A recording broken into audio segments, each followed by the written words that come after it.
ولادت باسعادت کا، تو ہمیں یہ بھی دیکھنا ہوگا کہ سیرت امام علیہ السلام سے جو ہے ہم کیا سیکھتے ہیں اور کیا سیکھنا چاہیے، جو کہ یقیناً ہم بعد میں اپنے اگلے پروگرام کے اگلے حصے میں انشاءاللہ اس پر مزید گفتگو کریں گے کہ سیرت امام سجاد علیہ السلام کیا تھی اور اس کے کون سے مختلف پہلو ہیں جو انتہائی حسین تھے، جو ہم اپنی زندگیوں میں شامل کر سکتے ہیں۔ لیکن ایک جو اہم بات ہے وہ یہ ہے کہ دیکھیں، جب کربلا کا واقعہ رونما ہوتا ہے تو اس کے بعد امام زمان اس وقت جو تھے وہ ہمارے امام سجاد علیہ السلام تھے، لیکن کیا وجہ ہوئی کہ اس وقت بھی لوگوں نے امام کا ساتھ نہ دیا۔ اس وقت بھی امام کے پاس لوگ تائید کے لیے تو آتے رہے، لیکن امام سے حکم لینے اپنی ذاتی زندگی میں، سیاسی زندگی میں، معاشی زندگی میں، معاشرتی زندگی میں کبھی بھی نہ آئے۔ ہر کوئی اپنی بات جو ہے اس کو سچ ثابت کرنے کے لیے، یعنی کہ میں نے ایک عمل انجام دینا ہے یا دینے جا رہا ہوں اور فیصلہ میں آلریڈی کر چکا ہوں، میں نے امام سے پوچھا نہیں، لیکن میں اب جا کر ان کو بس یہ بتانے والا ہوں کہ آپ اس میں تائید کر دیں تاکہ یہ فیصلہ درست ثابت ہو جائے۔ تو یہ جو تائیدی پہلو ہے امامت سے ریلیٹڈ، اس چیز سے نقصان یہ ہوتا ہے کہ ہم اپنی زندگیوں میں امام کی ولایت کا جو پہلو ہے اس کو کھو دیتے ہیں۔ یعنی امام تو ظاہر ہے ہدایت کا سرچشمہ ہے اور ہمارے لیے باعث اطاعت ہیں اور واجب الاطاعت ہے، یعنی ان کا ہر حکم ہمارے ہر زندگی کے ہر پہلو پہ جو ہے اثر انداز ہوتا ہے، لیکن ہم جو ہے اس چیز کو اس انداز سے شاید ابھی تک لے پانے میں جو ہے غفلت برتے ہوئے ہیں۔ ہم سمجھتے ہیں کہ صرف جب ہم امام کی جو ہے ذکر کر لیتے ہیں یا محبت کا اظہار کر لیتے ہیں تو یہ کافی ہے۔ ہمیں آج کے دور میں محبت سے ابھر کر سوچنا ہوگا۔ آج ہمیں اپنی زندگی کے اپنے اندر یہ ڈٹرمنیشن پیدا کرنی ہوگی کہ ہم اپنے امام کا ساتھ، جو اس وقت بھی ہمارے امام وقت موجود ہیں اور ہم ان سے اتنے دور ہیں کہ ہم ان کا ساتھ دینے کے لیے کیا اس انداز سے ریڈی ہیں کہ جس انداز سے اس وقت امام حسین کے 72 ساتھیوں نے ان کا ساتھ دیا، اور اس کے بعد جب امام سجاد موجود تھے تو ان کے ساتھ ایسے کوئی ساتھی موجود نہیں تھے کہ وہ اپنی الہی حکومت جو ہے اس کو قائم کر پاتے۔ لوگ قبائلی حکومتوں پر تو یقین رکھتے تھے، اپنے قبیلے کے سرداروں کی بات تو مان لیتے تھے، لیکن اگر نہیں مانتے تھے یا نہیں ان کے لیے اہم تھا تو وہ امام کا حکم نہیں تھا۔ یعنی اپنی سیاست ہو یا معاشرت ہو یا ہماری جو سوشل زندگی ہو یا انڈیویجول لائف ہو یا زندگی کا کوئی بھی پہلو ہو، تو ہمارے آبائی رسمی اور جو ہمارے زندگیوں کے جو دوسرے اسپیکٹس ہیں لائک کہ ہمارے قبیلے کے سردار تو ہمارے لیے اہمیت رکھتے ہیں اس انداز سے کہ ہمارے لیے واجب الاطاعت ہیں، ان کا ڈر، ان کا خوف ہم پہ حاوی ہے، لیکن ہمارے امام وقت آج بھی موجود ہیں، لیکن ہم ان سے کتنے جڑے ہوئے ہیں یہ سوالیہ نشان ہے ہم میں سے ہر عقیدت مند کا، ہر چاہنے والے کا کے لیے، ہر محب کے لیے، کہ کیا امام صرف ہم سے عقیدت چاہتے ہیں؟ کیا امام صرف ہم سے یہ چاہتے ہیں کہ ہم ان کی ایک پرستش کرتے رہیں، آئیں ان کے پاؤں چھوئیں، ان سے دعا لیں اور فارغ ہو جائیں، یا کہ امام کو ہم سے کچھ اور بھی چاہیے؟ اب جس طرح ابھی مولا غازی عباس علیہ السلام کی ولادت باسعادت کل گزری، تو ہم نے ان کی زندگی سے کیا لیا؟ ہم نے ان کی زندگی میں دیکھا، ہم یہ ذکر بھی اکثر سنتے آئے کہ جو مولا غازی عباس جو تھے وہ پانی میں کھڑے ہوئے، انہوں نے اپنا مشکیزہ بھرا، ہاتھ میں چلو میں پانی بھرا اور اس کو واپس دریا میں پھینک دیا، مگر ہم نے اس کو کیا ایز اے سمبل لیا اپنی زندگیوں میں؟ کیا ہم نے اس سے کچھ سیکھا اپنی زندگیوں میں کہ جس وقت ضرورت بھی ہے شدت کی، جس وقت طلب بھی ہے شدت کی، جس وقت پیاس، بھوک اور ہر چیز کا عروج ہے اور آپ پانی پی سکتے ہیں، اور پانی پی کے آپ بہتر آپ سوچ سکتے تھے کہ بھی میں پانی پی لوں، اگر میں پانی پی لوں گا تو میں بہتر اپنے امام کی خدمت کر سکوں گا، میں بہتر بیویوں کی حفاظت کر سکوں گا، میں بہتر کوئی بھی کام کر سکوں گا اس زمن میں۔ لیکن آپ کیا بتا رہے ہیں؟ کبھی اس میسج پہ غور کیا ہے کہ آپ یہ بتانا چاہ رہے ہیں کہ آپ کو اگر بھوک ہو، پیاس ہو، ننگ ہو، آر ہو، آپ کے پاس وسائل کا انبار ہو، آپ اس کے اوپر کھڑے ہوئے ہوں، لیکن آپ ان سے اتنے بے نیاز ہوں کہ آپ ان کی فکر میں نہ ہوں، آپ اس فکر میں نہ ہوں کہ میں اپنا پیٹ بھر لوں، اپنے لیے وسائل اکٹھے کر لوں، اپنے لیے پیسہ جمع کر لوں، بلکہ آپ ان کو ٹھکرا کے اپنے ہدف کی جانب بڑھیں، کیونکہ یہ وہ جرأت ہے، وہ شجاعت ہے جس کو سمجھنے کی آج کے دور میں ہم میں سے ہر جو ہے اہل بیت کے چاہنے والے اور منتظرین امام کو ضرورت ہے، کیونکہ یہ وہ پہلو ہیں جن کو ہم اکثر جو ہے ان سے لا تعلقی اختیار کر لیتے ہیں، کیونکہ اس میں ہمارے لیے عمل کا پہلو آ جاتا ہے۔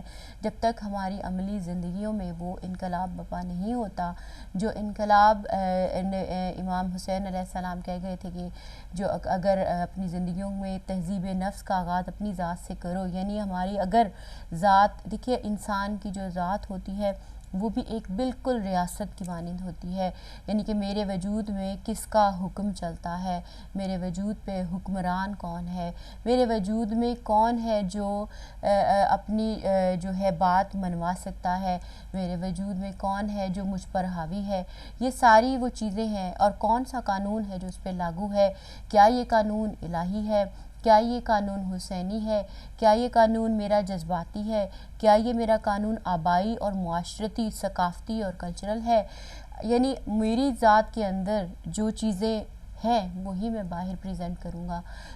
ہم جب تک اپنی ذات کے اندر وہ انقلاب نہیں لے کے آتے کہ وہ ریاست نہیں بنا لیتے کہ جس پر رسول اور آل رسول کے احکامات کا نفاذ اس انداز سے ہو جیسے کہ وہ ہم سے چاہتے ہیں، نہ کہ ویسے جیسے کہ ہمارے جذبات ہمیں بتاتے ہیں کہ ایسے کرنا ہے اور ایسے نہیں کرنا، ہمیں ان چیزوں کو تھوڑا سا اسی انداز سے گہرائی سے لینے کی ضرورت ہے کہ جب ہم جو امام کے پاس جائیں تو صرف دعا لینے جائیں، امام کے پاس جائیں تو اپنی احتیاج پوری کرنے کے لیے جائیں، امام کے پاس جائیں تو اس لیے جائیں کہ یا امام میرا یہ کام ہو جائے وہ کام ہو جائے، مگر ہم امام سے وہ کام نہ لیں جو کام کرنے کے لیے اللہ تعالیٰ نے ان کو بھیجا تھا، یعنی ہدایت کا کام، یعنی تعمیر کا کام، یعنی الہی جو احکامات کے نفاذ کا کام، تو وہ کام ہم جو ہے وہ سمجھیں کہ یہ ہمارا فلاں لیڈر ہی کر سکتا ہے کیونکہ وہ بہتر ہے، یا ہمارا جو فلاں انسان کر سکتا ہے وہ بہتر ہے۔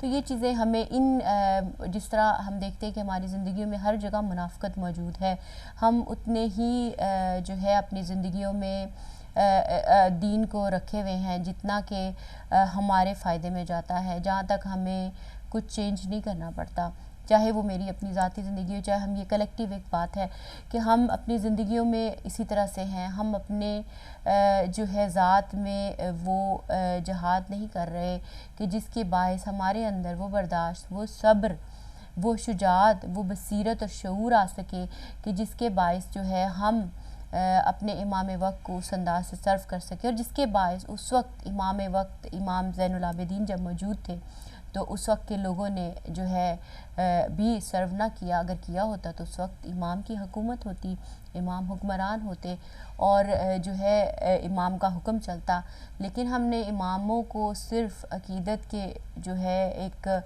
سانچے میں رکھا ہے، اس حد تک کہ بس ہم امام کو یاد کرتے ہیں، ان کے لیے آنسو بہا لیتے ہیں، ان کے لیے خوشی منا لیتے ہیں، اس پہ نیاز دے لیتے ہیں، دعا کر لیتے ہیں، دعا کروا لیتے ہیں، لیکن ان سب دعاؤں سے، ان سب آنسوؤں سے وہ تحریک کیوں نہیں پکڑ پاتے جو تحریک ان سب اعمال کا جو ہے ایک ہدف تھی، کیونکہ یہ سب تو وسائل ہیں، وسائل کبھی منزل نہیں ہوتے، منزل جو ہوتی ہے وہ الہی ہوتی ہے، یعنی اگر ہم اس پرسپیکٹیو میں بات کریں کہ جو ائمہ علیہ السلام کی پرسپیکٹیو میں ہے تو ہدف تو نظام الہی ہے، محبت الہی ہے، قرب الہی ہے، لیکن جو باقی سب چیزیں ہیں وہ سب وسائل ہیں جنہیں ہم ہدف سمجھ کے زندگی میں اپنی زندگیاں جو ہیں وہ گزار دیتے ہیں، تو ہمیں ان سب چیزوں کو آگے جو ہے بہتر انداز سے دیکھنے کی ضرورت ہے۔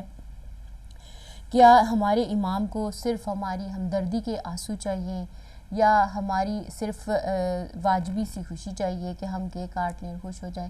نہیں، امام کو ہماری ہمدردی کے آنسو نہیں چاہیے، ہمارے امام کو ہماری جو ایک رسمی خوشیوں کے یا عقیدت کی بیس پہ منائی گئی خوشیوں کے جو وہ میلاد نہیں چاہیے، بے شک وہ ہماری زندگیوں کا حصہ ہیں، ان کی اپنی خوبصورتی ہے، ان کی اہمیت ہے، اس سے ہم ڈینائی نہیں کر رہے، لیکن انہیں ہم سے کیا چاہیے؟ ہم یہ کہتے ہیں کہ آج بھی فضا میں جو ہے یہ آواز امام حسین کی بلند ہے کہ حل من ناصر ینصرنا، تو جب یہ بات ہم کہتے ہیں کہ آج بھی یہ آواز بلند ہے، تو امام سجاد علیہ السلام کے وقت پہ بھی یہ آواز بلند تھی اور آج بھی یہ آواز بلند ہے، تو کیا چاہیے؟ امام کیا کہہ رہے ہیں؟ امام کہہ رہے ہیں حل من ناصر ینصرنا، کہ کوئی ہے جو میری مدد کرے، کوئی ہے جو میرا ساتھ دے، کوئی ہے جو میرا ناصر بننا چاہتا ہو۔ تو یقین کیجئے آج امام وقت بھی یہی کہہ رہے ہیں کہ کوئی ہے جو ان کا ناصر بننا چاہتا ہو، کوئی ہے جو ان کا ساتھ دینا چاہتا ہو، کوئی ہے جو ان کے لیے تڑپ رکھتا ہو، کوئی ہے جو ان کے لیے تکلیف محسوس کرتا ہو، کوئی ہے جو ان سے پیار کرتا ہو، کوئی ہے جو ان کے لیے کچھ اپنی زندگی میں اپنا سب کچھ ان کے لیے داؤ پہ لگا سکنے کی جو ہے شجاعت اور بصیرت رکھتا ہو۔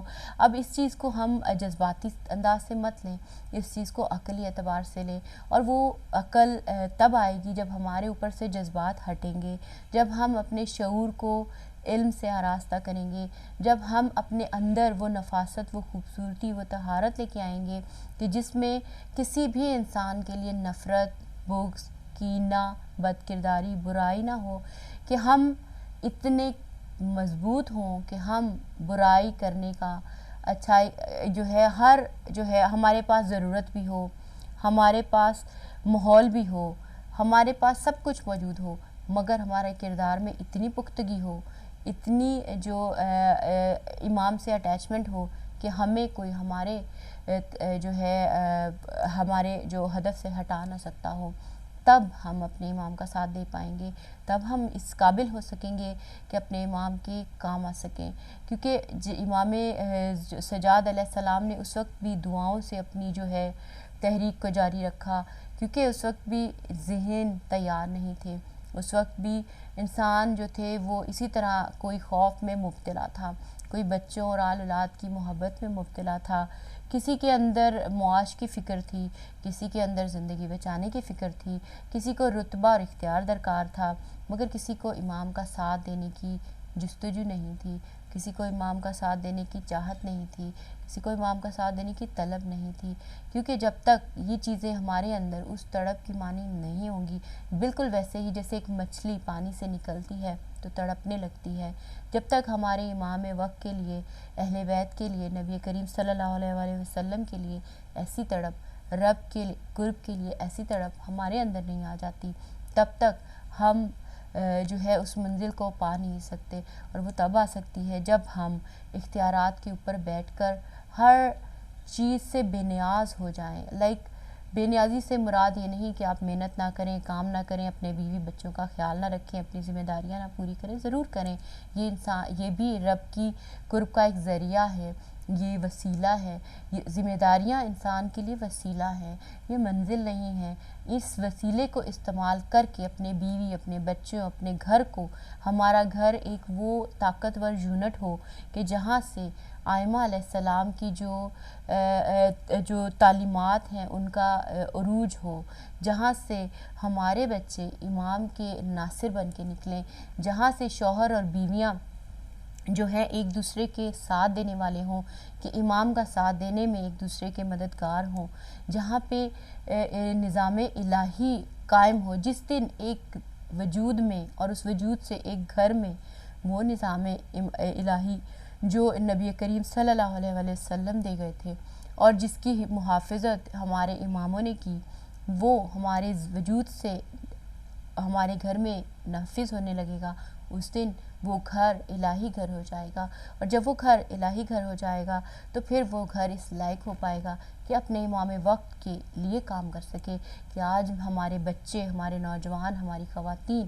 ہم جو بھی کام کریں، ہماری یہ کوشش ہو کہ میں اپنے اس ہنر سے، میں اپنے اس کام سے، میں اپنی اس تعلیم سے، میں اپنی اس زبان سے، میں اپنے اس قلم سے، میں اپنے اس جو ہے فرض کریں اگر میں کمپیوٹر انجینئر ہوں تو میں کس طرح اتنی پیک پہ جاؤں کہ جب میرے امام کو ضرورت ہو تو وہ میرا انتخاب کریں کہ ہاں یہ انسان اس قابل ہے کہ اس سے یہ مدد لی جا سکتی ہے، یہ خاتون اس قابل ہیں ان سے یہ مدد لی جا سکتی ہے، یہ بچہ اس قابل ہے کہ یہ پیغام بی بی زینب جو ہے سکینہ کی طرح پہنچا سکتے ہیں.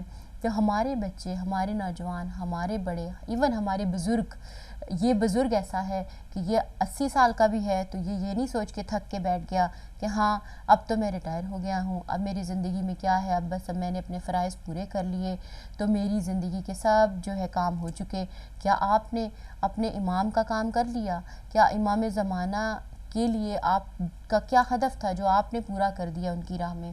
کیا ایسا کام کیا جو آپ میں اور آپ اپنے امام کے سامنے پیش کر سکتے ہیں کہ یا امام ٹھیک ہے ہمارے کردار کمزور تھے، ہمارے عمل کمزور تھے، ہم بہت کمزور تھے، لیکن جو ہے یہ چھوٹی معمولی ترین جو کوشش ہے یہ خالصتاً میں نے آپ کے لیے کی، یعنی آپ کے لیے کی، یعنی اپنے نبی مکرم صلی اللہ علیہ وسلم کے لیے، یعنی اپنے رب کے لیے کی. تو یہ کیا کبھی یہ سوال ہم نے اپنے آپ سے پوچھا ہے؟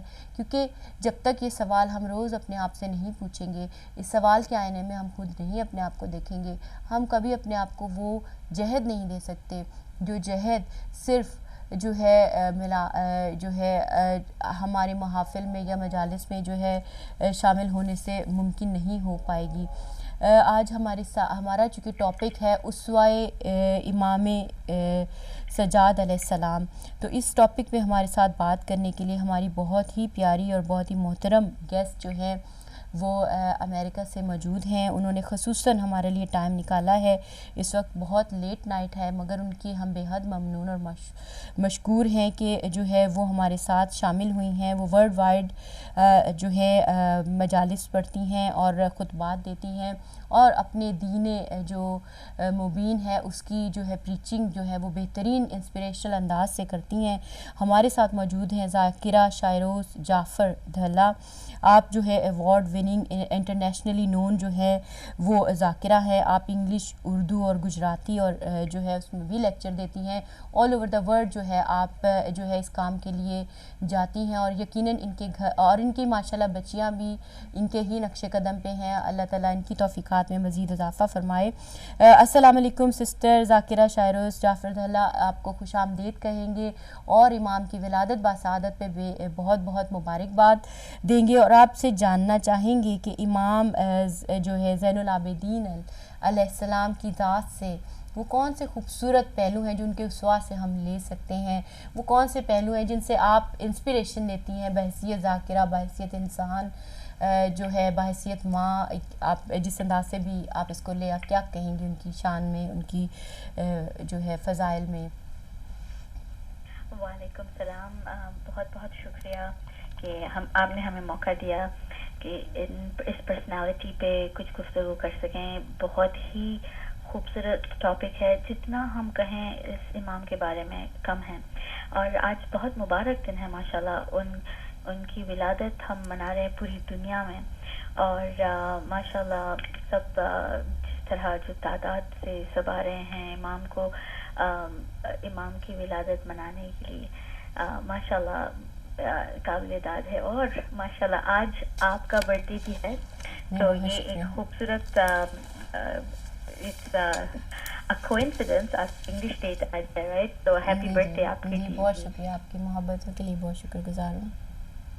جی ہماری دعا ہے کہ اللہ سبحانہ وتعالیٰ آپ کو اور علم میں اضافہ بھی دے اور آپ کو بہت ساری ترقی ہو، کامیابی ہو اور آپ کی سب حاجتیں پوری ہو اس مبارک دن پہ. یہ دعا ہے آپ کے لیے اور خدا آپ کو کوئی غم میں نہ رلائے سوائے غم حسین. بہت بہت شکریہ سسٹر آپ کا، ہم آپ کی محبتوں کے لیے بہت شکر گزار ہیں. تو آپ نے بہت خوبصورت سوال پوچھا کہ ان کی لائف سے کیا انسپریشن ملتا ہے. کیونکہ ماشاءاللہ ان کی زندگی کے بارے میں میں نے کافی پڑھا ہے. ایک بہت خوبصورت کتاب ہے علامہ باقر الفراشی کی، جنہوں نے سب اماموں پہ بایوگرافی لکھی ہے. تو اس کتاب میں آپ کو ان کی سب اسپیشلی چوتھے امام کی جو کتاب ہے ان کے بارے میں، تو ان کی سب لائف کی ہسٹری اور ان کی دعائیں اور انہوں نے ان کے جو خوبصورت حدیثیں ہیں اور یہ سب کا ذکر کیا ہے. جب یہ کتاب پڑھا میں نے تو سب سے بڑی بات تو یہ نظر آئی کہ وہ امام جنہوں نے اتنا سارا ظلم دیکھا اور جنہوں نے بہت آنسو بہائے ہیں پوری زندگی، اگر کسی کو حق تھا کہ کہ ان کے دل میں بدلے کی آگ ہو تو وہ یہ امام تھے، لیکن انہوں نے کبھی نہ بدلہ چاہا، نہ کسی کے ساتھ کبھی ظلم کیا ہے، بلکہ ہمیشہ کسی پہ اگر ظلم ہوتا تھا تو وہ رو پڑتے تھے. اور جو مشہور واقعہ ہے کہ اگر کوئی جانور کو بھی دیکھا کہ ذبح ہو رہا ہے تو پوچھتے تھے کہ صرف تم نے پانی پلایا کہ نہیں. تو یہ ان کی پرسنالٹی بالکل جینٹل تھی اور ہمیشہ معاف کر دیتے تھے. مشہور واقعہ یہ بھی ہے کہ کربلا کے one of the most cruel people of Karbala کے واقعے میں ان کو بھی امام نے ایکچولی پناہ دی اپنے گھر میں اور اس کی فیملی کو بھی. اور اس شخص نے جب پوچھا کہ امام شاید آپ نے ہمیں پہچانا نہیں، تو امام نے جواب دیا کہ ہم نے یقیناً تمہیں پہچان دیا ہے، لیکن ہم جب تمہارے مہمان تھے تو تم نے ہمارے ساتھ یہ سلوک کیا، اور یہ ہم بتانا چاہ رہے ہیں تمہیں کہ ہم مہمان کے ساتھ کس طرح سلوک کرتے ہیں اور کس طرح کوئی مظلوم غریب الوطن ہو تو اس کے ساتھ کیسا کرتے ہیں. سب سے بڑا انسپریشن تو یہی ہے کہ امام نے کبھی بدلہ نہ چاہا، نہ کبھی کسی پہ ظلم ہوا تو خوش ہوئے ہیں خدا نہ خواستہ. اور یہ جو آنسو بہا کے سکھایا ہے لوگوں کو، ایک بہت مختلف قسم کی اسٹریٹجی، کیونکہ پولیٹیکلی اگر ہم دیکھیں تو بہت مشکل کا وقت تھا اور بہت خطرہ تھا امام کی لائف پہ بھی، ان کی فیملی پہ بھی. جو بچے تھے وہ بہت مشکل سے بچے، لیکن لوگ کوشش کر رہے تھے کہ اس کے کربلا کے بعد بھی اہل بیت علیہ السلام کا نام و نشان مٹا دیں. لیکن امام نے ایک بہت خوبصورت اسٹریٹجی استعمال کی، آنسوؤں کے ذریعے تبلیغ کی. انہوں نے نہ کوئی انقلابی قسم کی اسپیچ دی ہے، بلکہ جب زور زور سے روتے تھے تو لوگ پوچھتے تھے کہ آپ کیوں رو رہے ہیں، ایک جوان کو دیکھ کے ایک مرد رو رہا ہے. تو یہ سب پوچھتے تھے کہ کیوں، یہ کیا ہوا ہے کہ آپ ایسے رو رہے ہیں. تو پھر کربلا کا واقعہ کا ذکر کر کے سمجھا کے لوگوں کو کہ یہ ہوا ہے، اس طرح تبلیغ کی ہے امام نے. یہ آنسو ان کے انقلابی آنسو تھے ایکچولی، یہ کوئی مجبوری یا کوئی مظلوم کے آنسو نہیں تھے.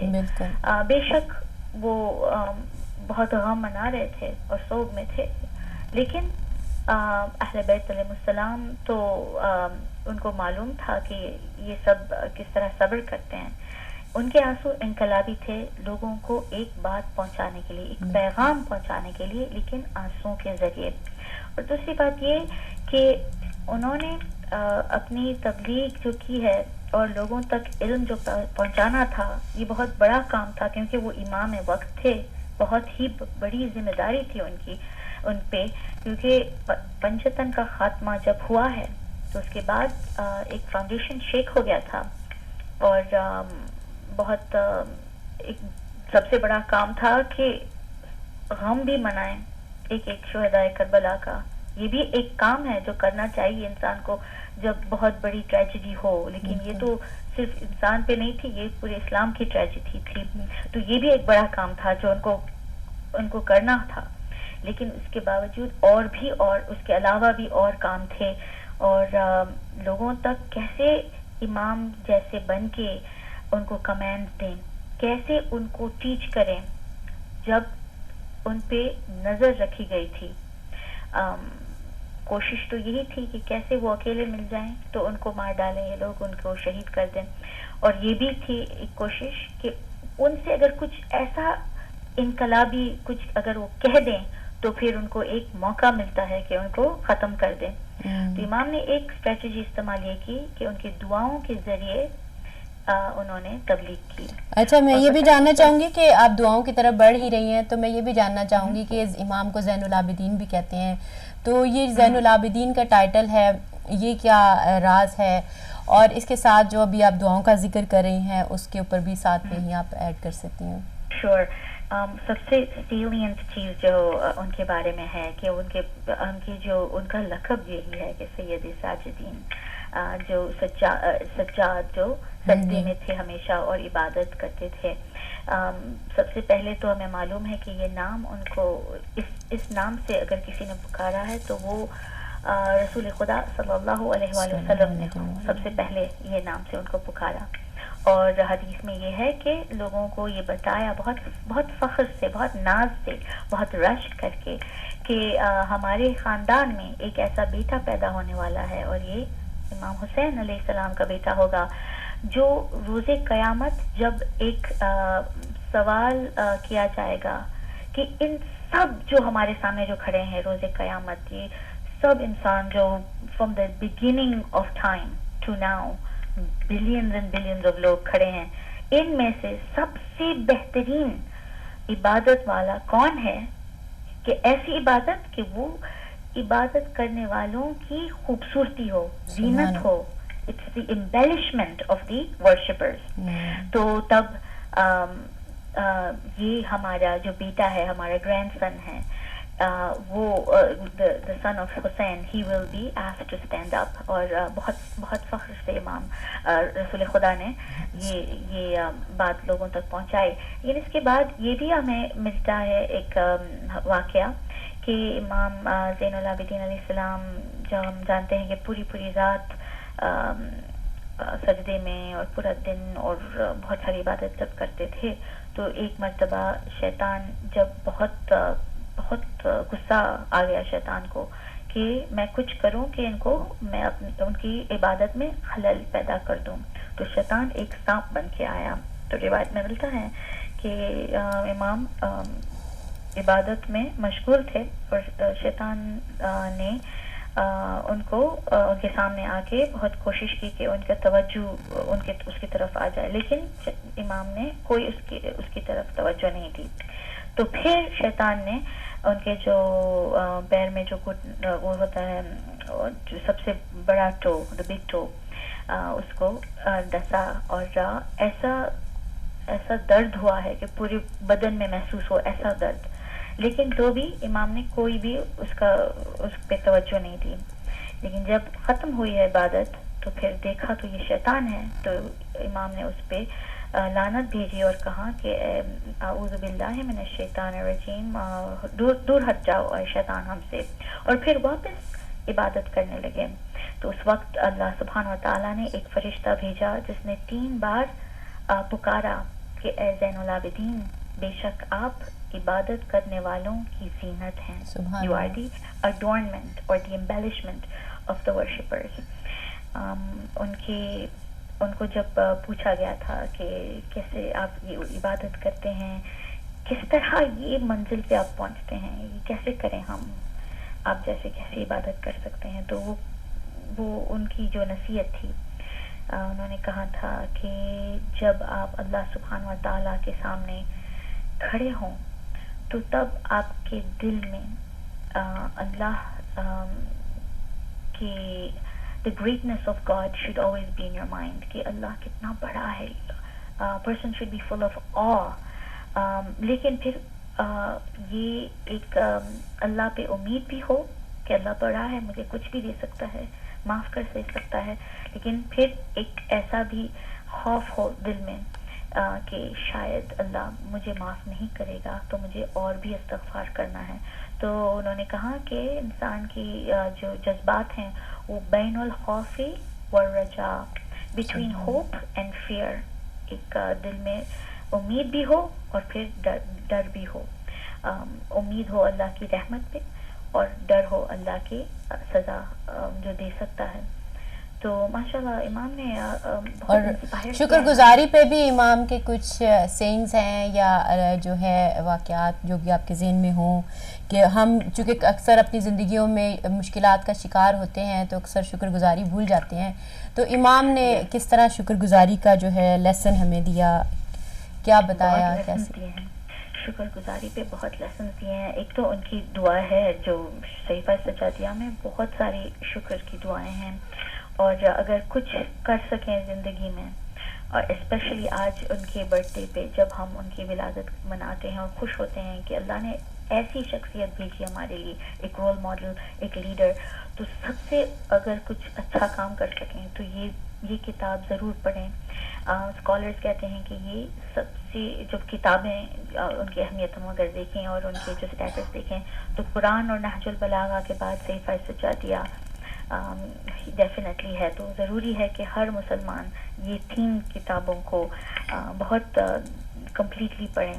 تو دعائیں ہیں شکر کی ڈیفینیٹلی, اور امام نے ایک دعا ڈیفینیٹلی جب شکر کر رہے ہیں تو کہتے ہیں کہ میں جب سجدے میں جاتا ہوں اے خدا, اور جب سوچتا ہوں کہ تو نے مجھے کتنا سارا کچھ نوازا ہے, تو میں سجدے سے جب سر اٹھانے کی کوشش کرتا ہوں تو واپس سجدے میں مجبور ہو جاتا ہوں کہ واپس میں جاؤں.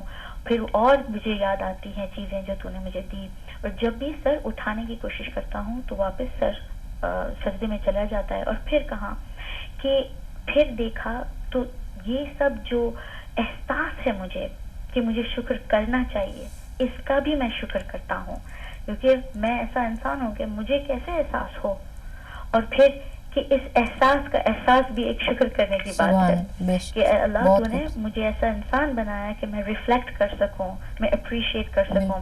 تو خوبصورت دعائیں ہیں ڈیفینیٹلی. پھر ایک بات ان کی زندگی میں ہم دیکھتے ہیں کہ انہوں نے جو 20 حج کی چل کے کی ہے, it was a way of showing thankfulness to God that he was walking to him. اور پھر کہاں لوگوں نے کہ امام کے پاس بہت بڑا فارم تھا ڈیٹ ٹریز کا, کھجور کے جو درخت تھے بہت سارے, تو امام ہر ایک درخت کے پاس 2 رکعت شکر کی نماز پڑھتے تھے, ہر ایک درخت کے پاس. اور پھر ایک اور واقعہ ملتا ہے کہ جب حضرت جابر ابن عبداللہ انصاری ان کے پاس گئے تھے, لوگوں نے ان سے درخواست کی تھی کہ آپ امام کو کہیں کہ وہ اپنی عبادت تھوڑا کم کر دیں, وہ اپنے پہ بہت زحمت لیتے ہیں یہ عبادت میں, اور ان کی حالت دیکھیں. تو وہ آ کے ان سے انہوں نے کہا کہ آپ کم کریں یہ عبادت, آپ اپنے آپ پہ یہ آپ کے لیے بوجھ ہو گیا ہے. آپ کی دیکھیں حالت, آپ کے پیشانی اور آپ کے ہاتھ پہ یہ جو زخم ہیں سجدوں کے, اور آپ اتنے بالکل کمزور ہو گئے ہیں, اور بالکل ان کی جو کیفیت تھی وہ ان کو ڈسکرائب کیا انہوں نے. تو امام نے جواب دیا کہ اے جابر, کیا آپ چاہتے ہیں کہ میں اللہ سبحانہ و تعالیٰ کو شکر نہ کروں, کیا میں شکر کرنا چھوڑ دوں؟ تو پتہ یہ چلا کہ امام عبادت کرتے تھے کچھ چیز مانگنے کے لیے نہیں بلکہ شکر کرنے کے لیے. اور کہاں جابر نے کہا کہ آپ کو کوئی ضرورت بھی نہیں ہے اتنی عبادت کرنے کی, پورا ہیون آپ کا ہے, پوری جنت. تو انہوں نے کہا کہ میں تو کرتا ہوں یہ صرف شکر کرنے کے لیے. اور یہ بھی کہا کہ رسول خدا ان کا جو درجہ ہے اللہ سبحانہ وتعالیٰ کی نظر میں کتنا اونچا ہے, ہم سب سے زیادہ, لیکن وہ بھی اتنی عبادت کرتے تھے کہ ان کے پیروں میں بھی سجن ہو جاتی تھی, they were swollen feet. So and he also praised کہ امام علی علیہ السلام کی عبادت ہم سے زیادہ تھی, کئی زیادہ, تو ہم تو کچھ بھی نہیں ہیں ان کے کمپیریزن میں. تو his gratitude always the thankfulness was always very salient thing about him definitely. اور یہ چیز ہمیں آپ کو نہیں لگتا کہ یہ بھی سکھاتی ہے کہ جب ہم پہ مشکل آئے یا ہم آزمائش میں مبتلا ہوں, کیونکہ آئمہ کی سیرتوں سے تو ہمیں یہی چیز ملتی ہے کہ جب بھی ان پہ آزمائش آتی ہے تو آپ اور شکر ادا کرتے ہیں. تو آپ کا اس پہ کیا پرسپیکٹیو ہے کہ آپ کیا سمجھتی کہ یہ شکر کرنا آزمائشوں پہ بھی شکر کرنا ہی ہوگا یا کچھ اور؟ بہت سارے واقعے ہیں جب لوگوں نے امام سے, ایک واقعہ یاد آتا ہے اس وقت کہ لوگوں نے کہا کہ امام ہم آپ کے چاہنے والے ہیں اور آپ کے ماننے والے ہیں, کوئی دور سے آئے تھے لوگ. تو امام نے کہا کہ اچھا تو آپ لوگ کیسے ہیں, آپ ڈسکرائب کریں اپنے آپ کو. اور پھر امام نے کہا کہ جب آپ کو کچھ ملتا ہے تو آپ کی کیسی کیفیت ہوتی ہے؟ انہوں نے کہا کہ جب ہمیں کچھ ملتا ہے تو ہم اللہ کا شکر کرتے ہیں. تو کہا کہ جب آپ سے کچھ اللہ چھین لیتا ہے تو آپ کیا کرتے ہیں؟ تو کہا کہ ہم تھوڑی دیر روتے ہیں اس چیز پہ اور پھر ہم بس چپ ہو جاتے ہیں. اور پھر کہا کہ جب کچھ نہیں ہوتا آپ کے ساتھ تو پھر آپ کی کیا کیفیت ہے؟ تو کہا تو پھر ہم بیٹھے رہتے ہیں, کچھ نہیں.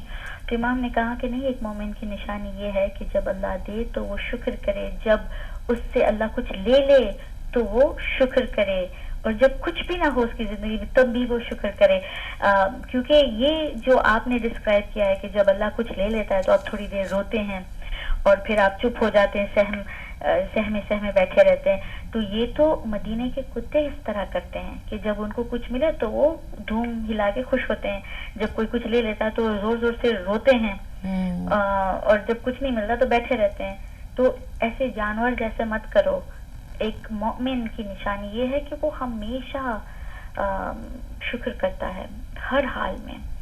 But definitely they are some beautiful example, ان کی زندگی میں بہت سارے ہیں. جب رحمت پہ ہم دیکھتے ہیں، یہ بھی ایک شکر کی بات ہے کہ جب ہمارے پاس کچھ ہوتا ہے جو اللہ ہمیں دیتا ہے تو ہم اس پہ بھی کیسے رحم کریں. مثال کے طور پہ ان کی جو وصیت تھی جب اپنے بیٹے امام محمد الباقر علیہ السلام سے کہ اے میرے بیٹے، میں اس دنیا سے چلا جا رہا ہوں، لیکن یہ میری ایک اونٹنی ہے جس کے اوپر سوار ہو کے میں نے 20 بار حج کی ہے، لیکن میں نے کبھی اس پہ تازیانے نہیں مارے. سبحان اللہ. یعنی نرمی اور پیار اتنا آپ کی طبیعت میں تھا کہ کبھی جانور پہ بھی آپ نے ظلم نہیں کیا. اور بس یہ تازیانہ کہہ کے بس کربلا یاد آ گیا. تو امام نے تو اپنے جانوروں کو بھی کبھی نہیں مارا. اور پھر کہا کہ جب یہ مر جائے تو تم اسے دفن کرنا اور کبھی کوئی جانور اس کا گوشت نہ کھائے، کیونکہ میرے جب رسول اللہ صلی اللہ علیہ وسلم نے یہ فرمایا ہے کہ اگر کوئی اونٹ 7 بار عرفہ کے میدان تک پہنچے اور وہاں رک جائے تو اللہ سبحانہ و تعالیٰ اس اونٹ کو بھی جنت کے باغ میں جگہ دیتا ہے اور اس کی نسل کو بھی بلیس کرتا ہے، بخش دیتا ہے. تو سبحان اللہ، اٹس این ایکسپلینیشن کہ حج کرنے سے کتنا ایک جانور کے لیے بھی ہو جاتا ہے. بالکل، بہت خوب. میں یہ بھی جاننا چاہتی ہوں کیونکہ ابھی آپ بات کر رہی تھی کربلا کی، تو میں یہ جاننا چاہوں گی کہ ہم اکثر امام کو مظلوم اور بیمار کے طور پہ پیش کرتے ہیں، تو کیا وہ واقعی اتنے ہی پاورلیس تھے، اتنے ہی مظلوم تھے، اتنے ہی بیمار تھے؟ اس پہ کیا آپ کی رائے ہے اور اس پہ آپ کیا کہنا چاہیں گے؟ بہت خوبصورت سوال ہے یہ، کیونکہ ڈیفینیٹلی ہم ان کو بیمار کربلا اور یہ سب یہ ان کے، لیکن ہم بھول جاتے ہیں کہ یہ صرف کربلا میں بیمار ہوئے تھے اور اللہ کی یہ مصلحت تھی ان کو بچانے کے لیے. ان کی زندگی آپ دیکھیں تو آپ دیکھیں کہ ان کی جو تبلیغ کرنے کی جو سٹائل، جو لوگوں کو سکھانا، بہت بڑے ٹیچر بن گئے تھے وہ کربلا کے بعد، کیونکہ ضروری تھا کہ اسلام کو واپس قائم کریں، واپس اسٹرانگ کریں. یزید کے بعد اسلام بس مٹنے ہی والا تھا. امام حسین نے بچایا ہے، لیکن ضروری تھا کہ جو باقی رہے ہیں اب اسلام کو زیادہ روشنی دے. بچ گیا تھا اسلام، لیکن اب کون اس اسلام کو پہنچائے لوگوں تک. تو he became a great teacher, اور ان کے جو اسٹوڈنٹس تھے وہ سب اسکالرز بنے ہیں، اور انہوں نے یہ ایک فاؤنڈیشن سیٹ کیا کہ جب 5ویں امام محمد باقر، جن کا علیہ السلام ان کا جو لقب ہے کہ وہ جو علم کو پھاڑ کے زمین سے نکالتا ہے، جیسے ایک when the cow for example breaks through the ground, right, with when we do the farming. تو اس طرح یہ 5ویں امام نے یہ کام کیا ہے کیونکہ 4تھے امام نے یہ فاؤنڈیشن سیٹ کیا تھا، اور ان کے اسٹوڈنٹ سب اسکالرز بنے تھے. اور ہمیں یہ بھی ملتا ہے کہ ان کے جو غلام تھے اور کنیز تھے وہ سب حافظ قرآن تھے. تو ان کو ٹرین کرتے تھے، وہ اپنے سلیوز کو ٹرین کرتے تھے، ان کو بڑے عالم دین بناتے تھے، ان کو اسکالرز بناتے تھے، اور پھر ان کو رہا کرتے تھے. And we find in history that ان کا سب سے بڑا ایک پلان تھا، ان کا یہ مقصد یہ تھا کہ وہ چاہتے تھے کہ سلیوری کو بالکل ابالش کر دیں. ہسٹورینز کہتے ہیں کہ اگر وہ زیادہ زندہ رہتے تو ان کے وقت میں ہی slavery could have been wiped out، کیونکہ وہ ان کا یہ کام تھا کہ وہ سلیوز کو ٹرین کر کے ان کو فری کرتے تھے. تو ان کی زندگی آپ دیکھیں، ایک ٹیچر، ایک لیڈر، ایک امام، اور پھر کربلا کے واقعے پہ بھی رونا اور مجلس سے حسین کو وفا کرنا. پھر جورسپروڈنس میں ان کی بہت تعریف ہوئی ہے کہ ان کی نالج تھی اتنی جورسپروڈنس میں اور قرآن کی تفسیر اور طویل ایکسپلینیشن میں اور تھیولوجی میں، فلاسفی میں، ایجوکیشن میں، سوسیولوجی میں. امام نے اسپیشلی اسلامک ایتھکس پہ بہت توجہ دی، کیونکہ ان کا یہ سوچنا تھا کہ اسلامک ایتھکس بالکل کولیپس ہو جائے گا اگر اس پہ توجہ نہ ہو. کیونکہ کربلا کے بعد جو مدینے میں ہوا ہے اور ہسٹری میں ہوا ہے، بہت ہی ٹیربل ٹائمز ہوئے ہیں کربلا کے بعد. کوئی سب جاہل ہو گئے تھے واپس، اور it was a time of great revolution. تو اس وقت اگر اسلامک ایتھکس پہ توجہ نہ ہوتی تو اسلام میں جو اخلاق ہے وہ بالکل مٹ جاتا. اٹ واز اے ٹائم جب امید اور خارجی جو امام علی علیہ السلام کو چھوڑ کے سپلٹ ہوئے تھے، یہ سب آپس میں بھی لڑائی کر رہے تھے. دوسری پارٹیاں بھی آئی تھی، لاٹس آف ٹربولنس تھا، ریولیوشن تھا، ریوولٹ تھا. مختار کا بھی ریولیوشن، اور پھر الزبیر بھی اس وقت آئے. تو یہ سب ہو رہا تھا.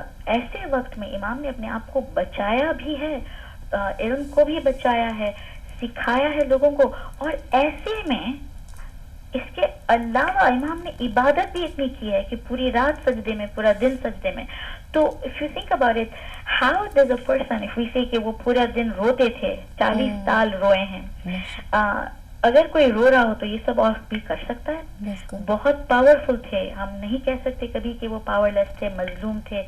بے شک ان پہ بہت زیادتی ہوئی ہے، بہت ظلم ہوا ہے، لیکن امام نے ہمیں بتایا ہے کہ جتنا بھی ظلم ہو انسان پہ، انفیکٹ فزیکل ان پہ ظلم ہو، ایموشنل ظلم ہو، سائیکولوجیکل، ہر ایک چیز پہ، آئیڈیالوجی، ہر چیز پہ آپ ظلم کریں تو بھی وکٹوریس وہ ایمرج ہو سکتا ہے. In fact one of the most inspiring things about امام از کہ وہ زندہ رہے ہیں. اگر کوئی عام انسان ہو تو اس کو نہ جینا چاہیے کہ کوئی چاہے کہ وہ جیے، نہ وہ چاہے کہ وہ کسی سے بات کرے یا کچھ لکھے یا کچھ بولے.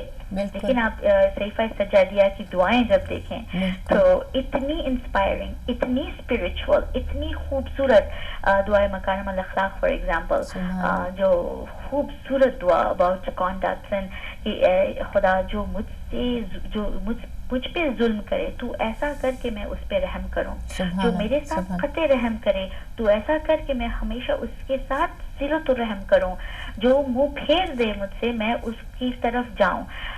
That is an amazing thing for a person who has been oppressed in every way, who had every right to be bitter. لیکن امام نے ہمیں بتا دیا کہ ظلم کے بعد بھی انسان بٹر نہیں، اگر چاہے تو نہ ہو سکے، وہ انفیکٹ اللہ سے اور بھی قریب آ سکتا ہے اور بھی خوبصورت ہو سکتا ہے. آئی نو کہ our time is running out، لیکن ایک بات نہیں، میں ابھی آپ سے آپ جو بات شیئر کرنے جا رہی ہیں اس کے ساتھ میں چاہتی ہوں کہ آپ کچھ ان کی اسکلز اور نالج، کچھ تو آپ نے مینشن کیا، اگر کچھ اور بھی ہیں تو وہ بھی آپ اس میں ایڈ کر سکتی ہیں کہ کیا ان کے پاس اسکلز تھیں، کیا نالج تھا. اور ماشاء اللہ آپ نے بہترین بتایا کہ کس قدر پاورفل شخصیت تھی آپ کی، کہ آپ نے کس طرح دین کی خدمت کی اور اپنے ہدف کو نہیں چھوڑا. انہوں نے بہت ہی، ان کی جو نالج ہے انکریڈیبل نالج ہے. ایک امام کی حدیث ہے کہ بیماری اگر آپ دیکھیں تو سب سے بری بیماری ہے جب دل بیمار ہو جاتا ہے انسان کا. he was saying کہ یہ اگر بدن چور چور ہو جائے بیماری سے تو کوئی گلہ مت کریں، کوئی شکایت نہ کریں، بس یہ چیز سے ڈریں کہ آپ کا دل بیمار نہ ہو جائے. اس کا مطلب ہے کہ کسی سے نفرت نہ ہو، کسی سے مقابلہ نہ ہو، جیلسی نہ ہو، یہ سب چیزیں دس از what kills a person. اور پھر کہاں کہ اگر کوئی ہم کہیں کہ پاورٹی میں ہے، بیچارہ غریب ہے، تو کہاں کہ غریبی وہ نہیں ہوتی کہ انسان کے پاس پیسے کم ہو جائیں، یہ غریبی نہیں ہے.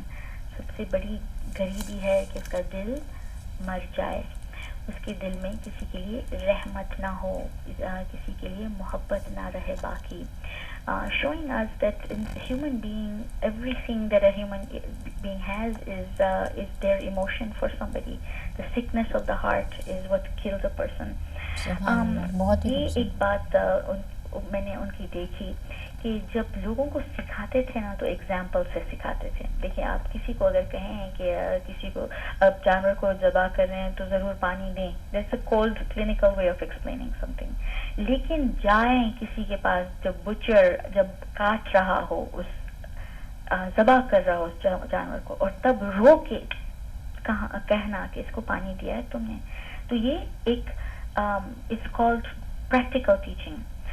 ایک واقعہ آپ کے سامنے پیش کرنا چاہتی ہوں کہ ہاؤ ہی ٹاٹ اباؤٹ گاڈ. ٹھیک ہے, یہ ان کی ایک اسٹائل تھی کہ ماہ رمضان میں, اور ماہ رمضان اب آ رہا ہے تو یہ واقعہ بہت اچھا ہے کہ پورے مہینے میں یاد کریں اس کو. میں خاص اس کو بہت یاد کرتی ہوں ہمیشہ ماہ رمضان میں. ایک بار جب پڑھ لیا تو دل کو چھو لی یہ بات.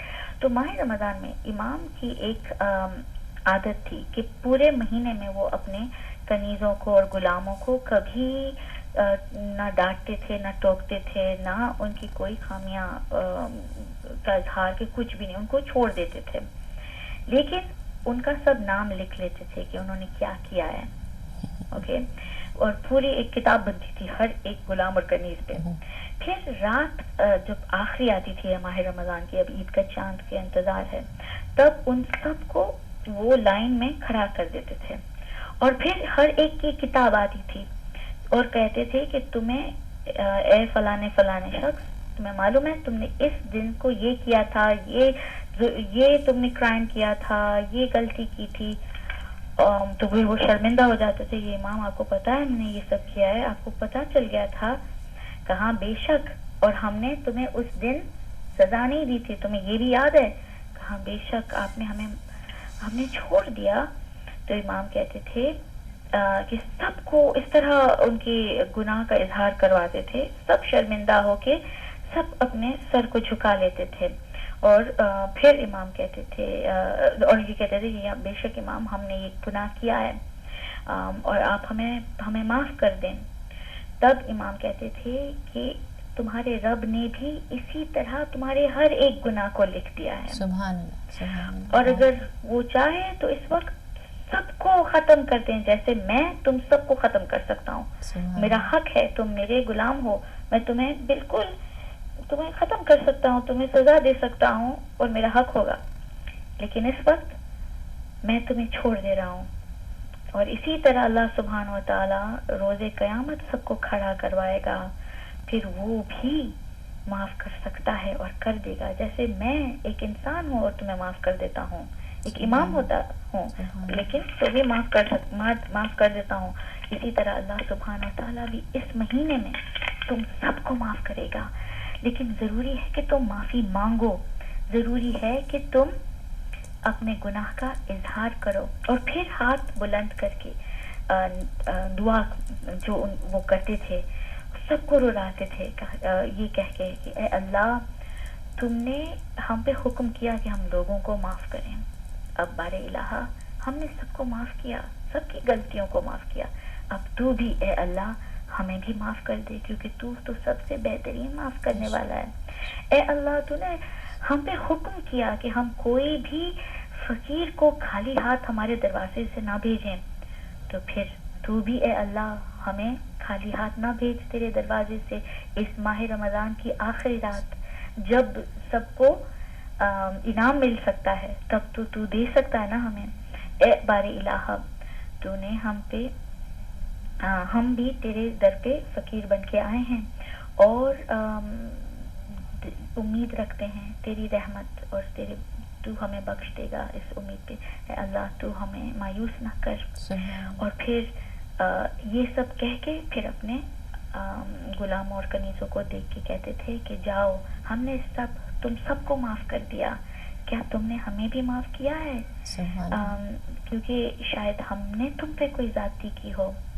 تو پھر سب جواب دیتے تھے کہ اے امام ہم نے آپ کو معاف کیا, بلکہ آپ نے ہم پہ کبھی کوئی زیادتی یا ظلم کیا ہی نہیں ہے.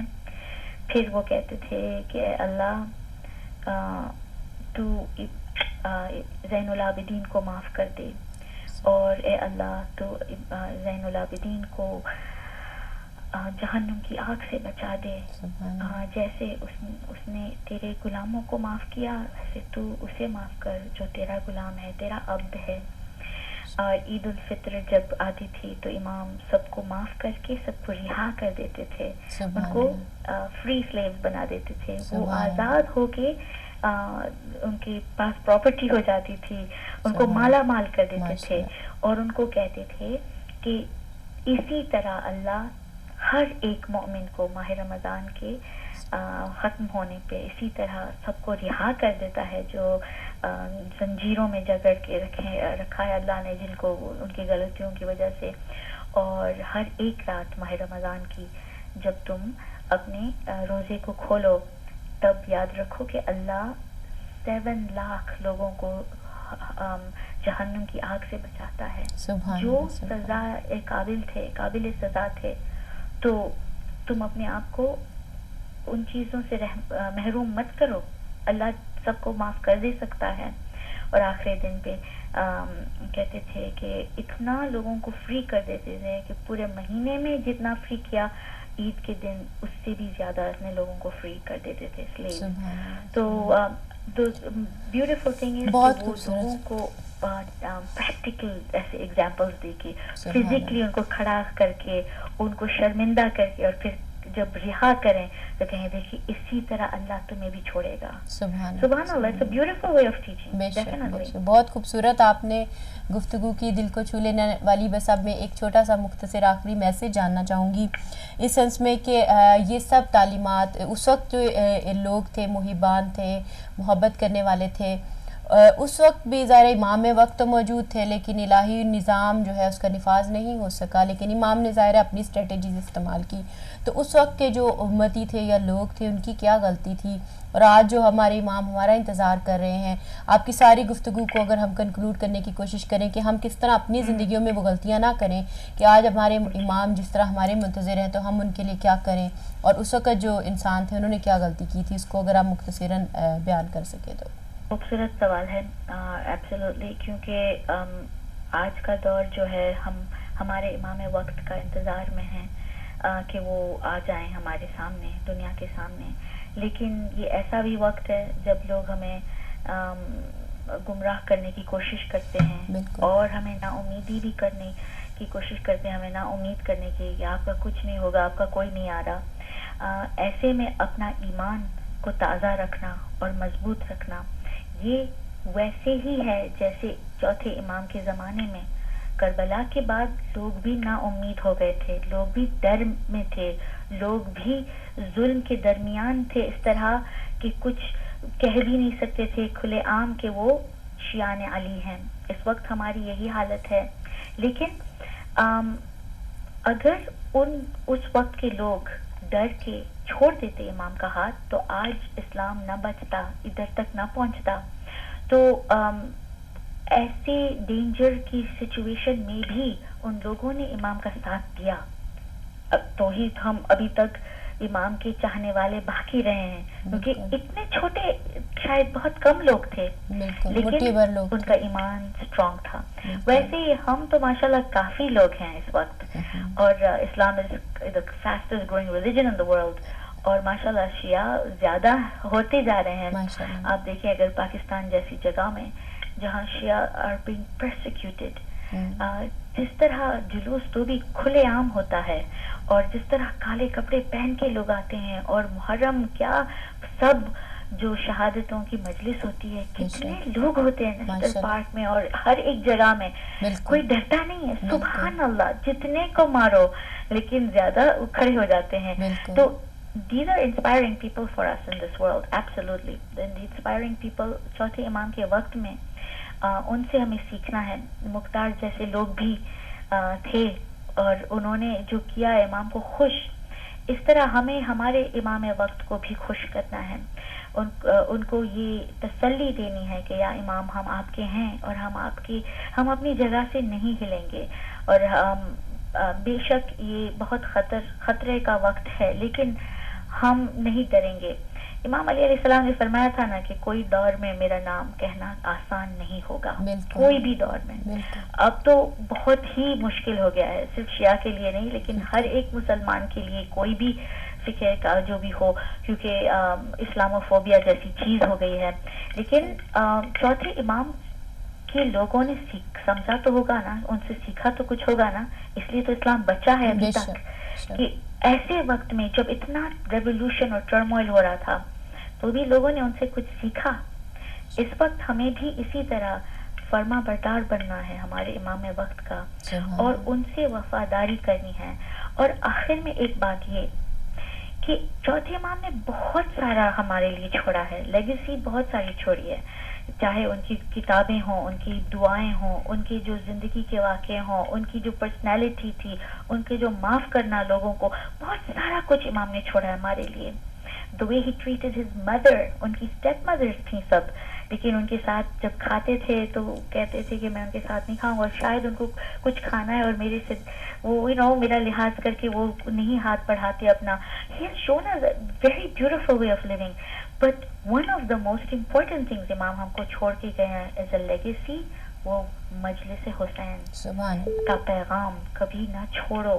یہ مجلس بپا کرنا, آج کا دور ایسا ہو گیا نا فیصل باجی کہ ہم سوچتے ہیں کہ بس آن لائن مجلس سن لیں گے, ہمیں مسجد میں جانے کی ضرورت نہیں ہے, کیونکہ we will select the Maulana that we like, کہ ذاکرہ جو ہم پسند کرتے ہیں, اور ان کی مجلس سن کے گھر پہ بیٹھ جائیں گے. بے شک یہ ہمارے لیے آپشنز ہیں, لیکن اس کا مطلب نہیں ہے کہ ہم مسجد میں نہ جائیں, امام بارگاہ میں نہ جائیں, کیونکہ اگر ہم امام بارگاہوں کو اکیلا چھوڑ دیں گے تو لوگوں کو کبھی پتہ نہیں چلے گا کہ آج عاشور ہے. سب گھر پہ بیٹھ کے اگر سن لیں خدا نہ خواستہ تو کیسے مجلس امام بارگاہیں فل ہوں. امام نے ہمیں ایک لیگیسی چھوڑ کے وہ گئے ہیں کہ اگر گھر پہ شادی بھی ہو تو ہم نہیں آئیں گے جب تک کہ تم مجلس حسین نہ رکھو, جب تک کہ تم یہ یاد نہ رکھو کہ ہم نے بہت قربانیاں دی ہیں, اس لیے تو تمہیں یہ دین ملا ہے, اور یہ سب جو تمہیں نعمتیں ملی ہیں نا, یہ ہماری وجہ سے ہوئی ہے کہ امام نے اسلام کو بچایا تاکہ تم مسلمان بن سکو, تاکہ اللہ تم سے خوش ہو جائے. اور ان کے آنسو وہ جو انقلابی بھی تھے, کیونکہ ہمیں اس دور میں بھی انقلابی آنسو اس دور میں بھی رونے ہیں, تاکہ لوگ سمجھیں کہ ہم نہیں چھوڑیں گے یہ رونا. اور ان کے آنسو ڈیپ گریف بھی تھے, اٹ واز ٹرو غم حسین. یہ ہمیں اپنے دل سے کبھی نہیں چھوڑنا, کبھی نہیں خالی کرنا ہمارا دل, جتنا بھی روئیں کم ہے, کیونکہ امام نے 40 سال آنسو بہائے ہیں, اور اگر اللہ اور زندگی دیتا تو وہ اور بھی روتے. اور آخر میں بس یہ ایک حدیث آپ کے سامنے پیش کروں کہ 5ویں امام نے کہا کہ ہسٹری میں 5 ایسی شخصیت ہیں جنہوں نے بہت آنسو بہائے ہیں. ہم کیسے چوتھے امام کو یاد کریں اور ان کے آنسو نہ یاد کریں. بے شک خوشی کا دن ہے, لیکن یہ وہ ایسی ہستی ہے کہ ان کی زندگی کو دیکھ کے ہمیں فخر بھی ہوتا ہے, خوشی ہوتی ہے کہ وہ آئے اس دنیا میں, لیکن ان کے ساتھ جو ہوا ہے نا اس پہ کیسے آنسو نہ بہائیں. 5ویں امام فرماتے ہیں کہ 5 ایسی ہستیاں ہیں جنہوں نے بہت آنسو بہائے. ایک حضرت آدم, جنہوں نے اپنی جب غلطی کی ہے تو اتنا روئے کہ ان کے رخسار پہ کیا کہتے ہیں like indentations ہو گئے, like valleys. He said his cheeks looked like valleys. پھر حضرت یعقوب جو اتنے روئے اپنے بیٹے یوسف پہ کہ وہ نابینا ہو گئے. پھر تیسری شخصیت حضرت یوسف, جنہوں نے اتنا رویا, اتنا آنسو بہائے کہ جو اور قیدی تھے انہوں نے کہا کہ آپ یا تو صبح کو روئیں یا تو رات کو, کہ ہمیں آپ کے آنسو سے بہت تکلیف ہوتی ہے. اور چوتھے بی بی فاطمہ الزہرا سلام اللہ علیہا کہ اتنے روئے ہیں کہ مدینہ کے لوگ اسی طرح کہتے تھے کہ آپ یا تو صبح کو روئیں یا تو رات کو. اور جب بیت الحزن بنایا تو ہمیں یہ احساس ہوتا ہے کہ کتنا رونا تھا بی بی کو, اور امت نے رونے نہیں دیا. اور 5 میں ہمارے سید سجاد کہ اتنے روئے ہیں اپنے بابا پہ, امام حسین پہ روئے ہیں, علی اکبر پہ روئے ہیں, کہ جب بھی کھانا دیکھتے تھے تو روتے تھے. جب آنسو روتے تھے تو لوگ ان سے بھیک مانگتے تھے, التجا کرتے تھے, درخواست کرتے تھے, امام آپ اتنا نہ روئیں. امام کہتے تھے کہ میرے غم کو تم نہیں سمجھ سکتے. جب بھی میں فاطمہ کے لال کے بارے میں سوچتا ہوں تو میرے آنسو میرے حلق میں پھنس جاتے ہیں. اور جب وہ یتیم کو کھلاتے تھے ہاتھوں سے تو ان کے چہرے کو دیکھ کے روتے تھے. لوگ کہتے تھے امام آپ اس یتیم کو خوش کر رہے ہیں, آپ کیوں رو رہے ہیں؟ کہتے تم نہیں سمجھتے. اس غریب بھوکے چہرے کو جب دیکھتا ہوں نا تو مجھے سکینہ یاد آتی ہے. سکینہ اسی طرح مجھے دیکھتی تھی, اس کی آنکھیں بہت حسرت بھری نظر سے مجھے دیکھتی تھی, اور میں ایک بھائی اور ایک امام اور اسے کچھ کھلا نہ سکا, نہ پلا سکا, نہ اسے دفن کر سکا, نہ اسے کفن دے سکا. سو ہم اس امام پہ قربان, جنہوں نے بہت قربانیاں دی اسلام کو بچانے کے لیے, اور ہمیں بہت پراؤڈ کیا امام نے. بہت بہت شکریہ سسٹر, اللہ نے ہمیں ایسا امام دیا جن کے بارے میں جتنا کہیں کم ہے, جتنی تعریف کریں کم ہے. اللہ سبحانہ و تعالیٰ ہمیں توفیق دے کہ ہم ایک بھی ڈراپ ان کے جیسے بن سکیں, ایک بھی جھلک ان کی ہمارے میں اگر آ جائے تو ہمیں دنیا بھی مل جائے اور آخرت. سبحان اللہ, بہت بہت شکریہ. الہی آمین, جزاک اللہ خیر. بہت شکریہ سسٹر, آپ ہمارے ساتھ شامل ہوئی اور اپنا وقت دیا ہمیں, ہم بے حد شکر گزار ہیں آپ کے. جی بہت ہی خوبصورت گفتگو کی. ہمارے ساتھ تھی ذاکرہ شاعرہ جعفر ڈھلا امریکہ سے, جو اپنی ہالیڈیز کے لیے گئی تھیں, لیکن ہمارے لیے خصوصی انہوں نے وقت نکالا اور امام کی شان میں اتنی خوبصورت گفتگو کی کہ یقیناً ہر سننے والے کا دل اس سے جو ہے تسکین پائے گا اور اس کو بہت کچھ سیکھنے کو ملے گا. السلام علیکم. ولادت باسعادت امام زین العابدین بہت بہت مبارک. کون ہیں اور کیا کہیں گے؟ مبارک. السلام علیکم ورحمۃ اللہ. السلام بھائی. امام زین العابدین, کس امام کی ہم بات کریں, بے شک یہ تو ہمارے لیے اتنی اللہ تعالیٰ کی مہربانی ہے کہ پروردگار نے ہمیں ایسے ہمارے ماسٹر دیے جن کی ہم پیروی کر کے اور اپنی دنیا کی زندگی کو بہتر اور اگلی زندگی کو بھی بہتر کر لیں. میں تو صرف آج کل دیکھیں ہمارے جتنے بھی مسلمان ہیں, کسی کو بھی دیکھ لیں تو ہم ان کو مانتے ضرور ہیں, ہمارا ہم محرم آتے ہیں ان کے لیے رو لیتے ہیں, مجلسیں کرتے ہیں, اور ہم جب اپنی پریکٹیکلی زندگی میں دیکھیں تو یہ ہم ان کو علیحدہ کر دیتے ہیں. تمام امام کی جتنے بھی ہمارے لیے ایڈوائزز ہیں, یہ جس طرح ان کی پیروی کرتے ہیں, ہم ان کے پیچھے چلتے ہیں, وہ ہماری زندگیوں میں نہیں ہے. جب ہم پریکٹیکل زندگی میں آتے ہم تو پھر اسی دنیا داری کی زندگی کو, وہی امپریشن, وہی ہمارے اندر چیزیں آ جاتی ہیں کہ ہم ایک دوسرے کے بھی, میرا مطلب ہے وہ کیا کہتے ہیں کہ وہ چیز نہیں آتی ہے ہمارے.